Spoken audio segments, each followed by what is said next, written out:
बैंकों का राष्ट्रीयकरण तथा सुधार। भारत में बैंकिंग इतिहास। आधुनिक काल में भारत में बैंकिंग का प्रारंभ 1750 ईस्वी से बैंक ऑफ हिंदुस्तान की स्थापना के साथ हुआ, जो कि यूरोपीय प्रबंधन के तहत कलकत्ता में पहली बैंक था। 1786 में जनरल बैंक ऑफ इंडिया की स्थापना हुई। भारत में सबसे पहला प्रेसिडेंसी बैंक 1806 में बैंक ऑफ बंगाल स्थापित हुआ। इसके बाद 1840 में बैंक ऑफ बॉम्बे, 1843 में बैंक ऑफ मद्रास अस्तित्व में आया। आगे चलकर वर्ष 1921 में इन्हें तीनों प्रेसिडेंटी बैंकों के मिलाकर इंपीरियल बैंक ऑफ इंडिया का गठन किया गया। 1 जनवरी 1955 को राष्ट्रीयकृत होकर भारतीय स्टेट बैंक के रूप में सामने आया। 1863 में बैंक ऑफ इंडिया तथा 1865 में इलाहाबाद बैंक की स्थापना हुई। ये भारत के सबसे पहले ज्वाइंट स्टॉक बैंक थे।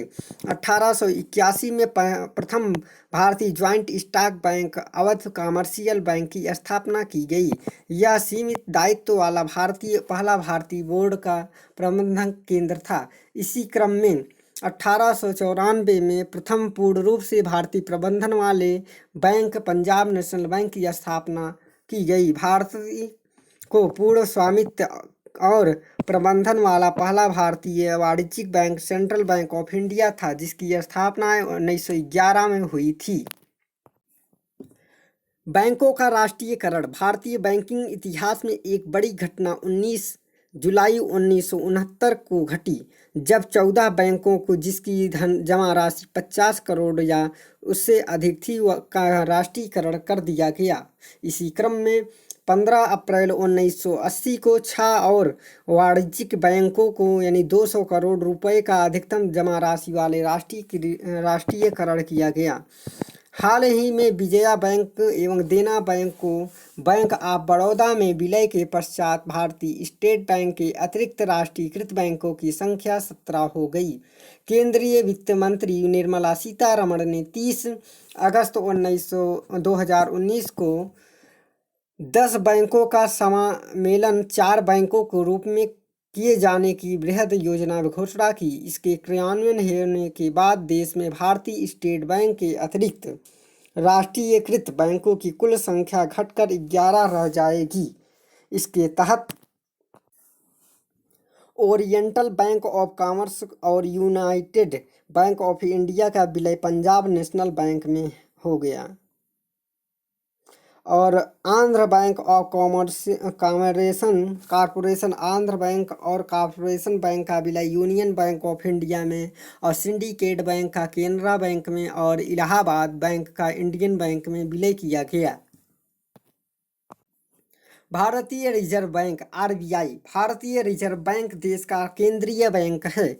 देश में मौद्रिक नीति का निर्धारण इसी के द्वारा किया जाता है। भारत में एक केंद्रीय बैंक के गठन की अनुशंसा वर्ष 1926 में गठित हिल्टन यंग समिति द्वारा की गई। इसी के अनुपालन में भारतीय रिजर्व बैंक की अधिनियम 1934 के तहत 1 अप्रैल 1935 को आरबीआई की स्थापना की गई। इसका 1 जनवरी 1949 को राष्ट्रीयकरण किया गया। सी.डी. देशमुख स्वतंत्र भारत के पहले आरबीआई गवर्नर थे। आरबीआई के कार्य: नोटों का निर्गमन करना, सरकार के बैंकों के रूप में कार्य करना, बैंकों के बैंक के रूप में कार्य करना, ऋण का नियंत्रण करना। केंद्रीय बैंक शाख का नियंत्रण 2 विधियों से करना: ऋणात्मक परिणात्मक और नियंत्रण एवं गुणात्मक चयनात्मक नियंत्रण। मात्रात्मक शाख नियंत्रण के तहत आरबीआई अर्थव्यवस्था में एक समान रूप से बिना भेदभाव किए सभी बैंकों के शाख सृजन को प्रभावित करता है। गुणात्मक शाख नियंत्रण हेतु वह किसी क्षेत्र विशेष में शाख का नियंत्रण करता है, पूरी अर्थव्यवस्था में नहीं। तरलता नियंत्रण के कारक उपकरण: नकद आरक्षित अनुपात: अपनी सभी जमाओं, मांग जमा एवं अवधि जमा का वह अनुपात जो वाणिज्यिक बैंकों में आरबीआई के पास जमा करना होता है, CRR कहलाता है। वर्तमान में फरवरी 2020 में इसकी दर 4% है। CRR की में वृद्धि से बैंकों के पास तरलता में कमी आती है, जबकि इसके विपरीत इसमें कमी तरलता को बढ़ाती है। सांविधिक तरलता अनुपात बैंकों की समग्र जमाओं का वह अनुपात जो उन्हें सरकारी प्रतिभूतियों, स्वर्ण, नकदी जैसे चल एवं सुरक्षित संपत्तियों के रूप में रखना होता है, SLR कहलाता है। वर्तमान फरवरी 2020 में यह 18.25% है। यह भी तरलता से ऋणात्मक रूप से संबंधित होता है।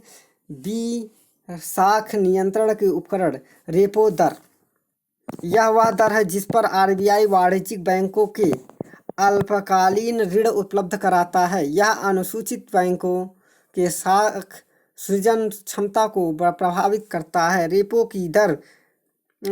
की कम दर के कारण बैंक अधिक मात्रा में साख सृजन कर सकते हैं, क्योंकि उन्हें RBI सस्ती दर पर ऋण की प्राप्ति होती है। रिवर्स रेपो दर, वह दर जिस पर RBI वाणिज्यिक बैंकों पर RBI में जमाओं पर ब्याज देता है, रिवर्स रेपो दर कहलाता है।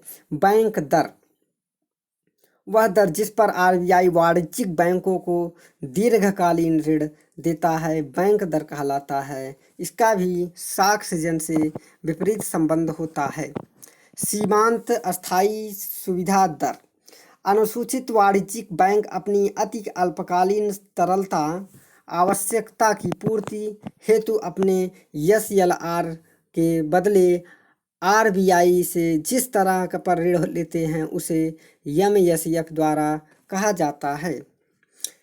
उल्लेखनीय है कि बैंक MSF द्वारा अपनी कुछ जमाओं के 2% से अधिक ऋण नहीं ले सकता है। RBI का साख नियंत्रण परिमाणात्मक या मात्रात्मक साख नियंत्रण और चयनात्मक गुणात्मक साख नियंत्रण। बैंक दर MSF द्वारा खुला बाजार प्रक्रिया द्वारा शेयर की खरीद बिक्री, repo, reverse repo, CRR, SLR और इधर है न्यूनतम सीमा का निर्धारण, नैतिक दबाव का साख मानदंड का निर्धारण।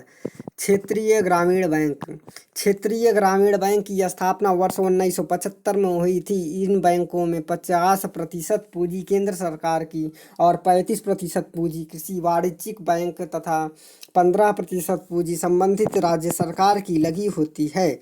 यह ग्रामीण वित्त हेतु समर्पित संस्थान है। सरकारी बैंक या सहकारी बैंक, सहकारी बैंक 3 स्तरीय होते हैं। राज्य स्तर पर राज्य सहकारी बैंक, जिला स्तर पर केंद्रीय सहकारी बैंक और स्थानीय स्तर पर प्राथमिक सहकारी साख संगठन। राज्य सरकारी बैंक उपभोक्ताओं से सीधे जुड़े नहीं होते हैं, बल्कि यह शेष दोनों स्तरों से बैंकों का विनियमन करते तथा उनका पुनर्वित्त पोषण करते हैं। नोट, कृषि में दीर्घकालीन ऋण भूमि विकास बैंकों द्वारा दिया जाता है। भारत का औद्योगिक वित्त निगम IFCI एक गैर बैंकिंग वित्तीय कंपनी है। यह विविध उद्योगों की वृद्धि के लिए वित्तीय सहायता प्रदान करता है। IFCI की स्थापना 1948 में हुई थी। भारतीय औद्योगिक ऋण एवं तथा निवेश निगम की स्थापना 1955 में हुई थी, यानी ICICI भारतीय औद्योगिक विकास निगम की स्थापना जुलाई 1964 में की गई थी। भारतीय यूनियन ट्रस्ट की स्थापना 1964 में की गई थी। सेंसेक्स BSE निफ्टी शेयर बाजार से संबंधित है। राष्ट्रीय कृषि एवं ग्रामीण विकास बैंक भारत में कृषि क्षेत्र में वित्त प्रदान करने वाली सर्वोच्च संस्था है। नाबार्ड की स्थापना 12 जुलाई 1982 में हुई थी। इसका मुख्यालय मुंबई है। किसान क्रेडिट कार्ड योजना की शुरुआत अगस्त 1998 में की गई थी। नाबार्ड किसान क्रेडिट कार्ड प्रबंधन की इकाई है। भारतीय लघु उद्योग विकास बैंक की स्थापना 2 अप्रैल 1990 में की गई। देश में सर्वप्रथम 2 अक्टूबर 1975 को 5 केंद्रीय ग्रामीण बैंक स्थापित किए गए। वर्ष 1957 में भारत में मुद्रा की दशमलव प्रणाली प्रचलन में आई। National Stock Exchange of India की स्थापना वर्ष 1992 में हुई थी। निक्की टोक्यो स्टॉक एक्सचेंज की स्टॉक मूल्य सूचकांक है। BSE भारत का सबसे पुराना स्टॉक एक्सचेंज है। इसकी स्थापना 1875 में हुई थी। बॉम्बे स्टॉक एक्सचेंज की संवेदी सूचकांक को संक्षिप्त रूप में सेंसेक्स कहा जाता है। बम्बई शेयर बाजार दलाल स्ट्रीट मुंबई महाराष्ट्र में स्थित है। भारत में मुद्रास्फीति का प्रकलन की सबसे प्रचलित माप थोक मूल्य सूचकांक है। AW फिलिप्स ने स्फीति की दर तथा बेरोजगारी की दर के बीच का विलोम संबंध पाया है। स्टेट ऑफ इंडिया को छोड़कर भारत में सार्वजनिक क्षेत्र में 11 बैंक हैं। सार्वजनिक क्षेत्र बैंकों में स्टेट ऑफ इंडिया सबसे बड़ा व्यापारिक बैंक है। वर्तमान में इसके चेयरमैन रजनीश कुमार हैं। पहला स्टेट बैंक भारत का पहला बैंक है जिसने चीन में अपनी प्रथम शाखा खोली। भारत का निजी क्षेत्र का तीसरा सबसे बड़ा बैंक है एक्सिस बैंक ने शंघाई चीन में सर्वप्रथम अपनी शाखा स्थापित की। इन शेयर बाजार में संबंधित है यह अवैध कार्य माना जाता है, यानी इनसाइडर ट्रेडिंग। RBI ने दिसंबर 1969 में लीड बैंकिंग योजना की प्रारंभ की। स्मार्ट मनी शब्द का प्रयोग क्रेडिट कार्ड के लिए किया जाता है। प्लास्टिक मनी नकद या मुद्रा का एक विकल्प है। प्लास्टिक मनी के उदाहरण credit card, debit card, smart card and ATM आदि हैं। प्लास्टिक मनी का सर्वप्रथम प्रयोग देश ऑस्ट्रेलिया है। मुद्रा निर्गमन RBI की प्रमुख कार्यों में से एक है। प्रधान उधारी दर PLR वह ब्याज दर होता है जिस पर बैंक अपनी सर्वप्रिय विश्वसनीय ग्राहक को ऋण देता है।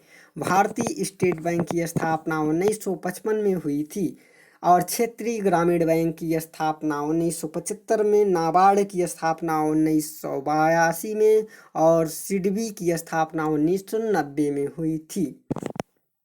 M3=M1+ व्यावसायिक बैंकों के निवल आवधिक जमाए ब्याज की दर वह दर है जिस पर RBI वाणिज्यिक बैंकों को अल्पावधि कोष उधार देता है। रेपो दर कहलाता है, जबकि प्रक्रिया की विलोम रिवर्स रेपो दर कहलाती है। भारत में मुद्रा एवं साख का नियंत्रण भारतीय रिजर्व बैंक द्वारा किया जाता है।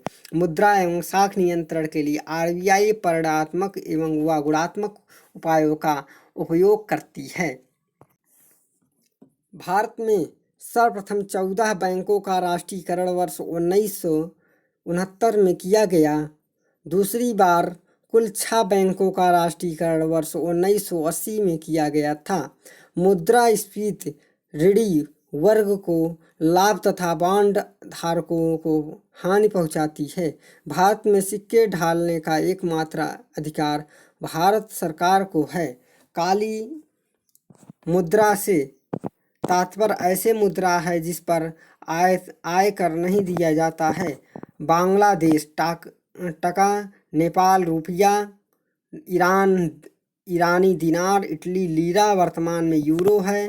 थाईलैंड थाई बहत है। वियतनामी डोंग है। ईरान है रियाल और चीन है युआन है। जापान है येन है। भारत है रुपया और टर्की है टर्किया लीरा और मलेशिया है रिंगिट और दक्षिण कोरिया युआन है। भारतीय रिजर्व बैंक की स्थापना 1935 में हुई थी।